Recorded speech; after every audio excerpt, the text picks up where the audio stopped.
నాకు శివ శివ శంకర శివుడు పాత్ర రిలీజ్ అయినప్పుడు నోట్లో నుంచి నీళ్ళు పోస్తాడు.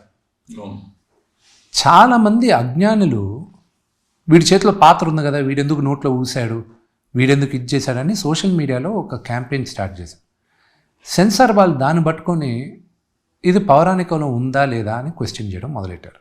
ఇప్పుడు వాళ్ళకి నీ క్వశ్చనింగ్కి వెళ్ళాలి. నేను నా రిలేషన్షిప్ నాది ఏంటంటే వాళ్ళతో ఆ డిస్కషను పోయిన సినిమాలో ఉంది కదా అన్న, నేను కొత్తగా ఏం దీలా కదా, ఉన్నదే కదా. లేదు 1976లో భక్త కన్నప్ప వేరే, ఆ రోజు జనాలు వేరే, ఈరోజు వీళ్ళు అంటే భక్తి మారుతుందా అని నా క్వశ్చన్.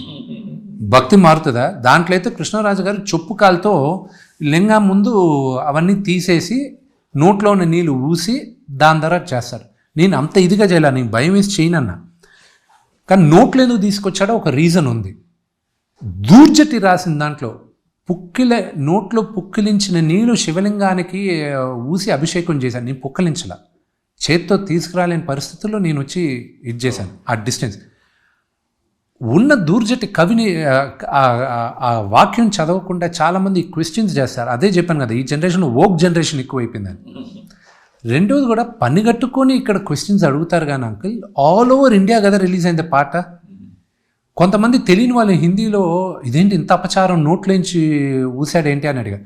దానికి రీజనింగ్ కొంతమంది ఇచ్చారు. లేదు ఒరిజినల్ దాంట్లో ఇలాగే చేశాడు అతను.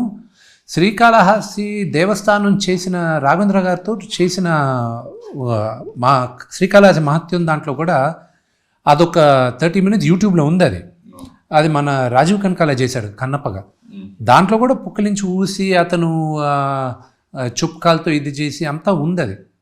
అది భక్తి ఏ లెవెల్కి వెళ్ళాడో, శివుడు ఎలాగ స్వీకరించాడో అనేది తెలుసుకోవాలి. ఇండివిజువల్గా చూసే క్వశ్చనర్ కన్నా ఎక్కడా లేని క్వశ్చన్స్ మన తెలుగు వాళ్ళు మాత్రం కొంతమంది అడుగుతున్నారు.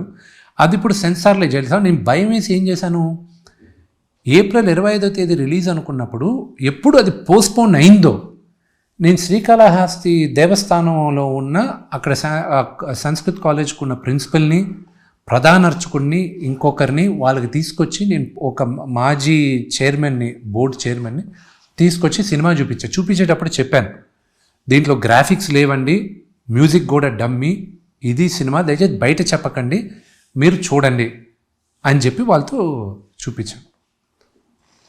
భయపడుతూ ఉన్నవాడిని ఎక్స్ట్రాడినరీగా వాళ్ళ ధైర్యం చెప్పింది వాళ్ళే. వాళ్ళ సినిమా అంతా అయిపోయి మిగతా చూసిన వాళ్ళు కొంతమంది హగ్ చేసుకున్నారు, కళ్ళ వెంట నీళ్ళు పెట్టుకున్నారు, అది ఇది అంతా. వాళ్ళు వచ్చి ఒకటే అన్నారు,